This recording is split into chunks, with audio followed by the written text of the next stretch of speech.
ಈ ಗುಲ್ಬರ್ಗ ಟು ಚೌಡಾಪುರ ಬರೋ ರೋಡ ಮತ್ತು ಚೌಡಾಪುರದಿಂದ ಗುಲ್ಬರ್ಗ ಹೋಗ್ಬೇಕಾಗಿರೋದು ರೋಡ್ ಇದು. ಅಲ್ಲಿಂದ ಗುಂಟ್ಗಲ್ ಮುರ್ಕೊಂಡು ಬಂದ್ಬಿಟ್ಟು ಈ ಬಿಲ್ಡಿಂಗ್ ಮೇಲೆ ಆಗಿದೆ ನೋಡಿ, ಅಲ್ಲಿ ಮ್ಯಾಲೆ ಫುಲ್ ಮ್ಯಾಲಿದೆ ನೋಡಿ.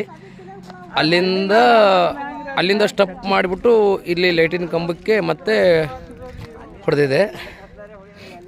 ಈ ಥರ ಬರುವ ಗಾಡಿ ಎಷ್ಟು ಫೀಡ್ ಇರ್ಬೋದು ಅನ್ಕೋತೀನಿ ನಾನು ಅಲ್ಲ.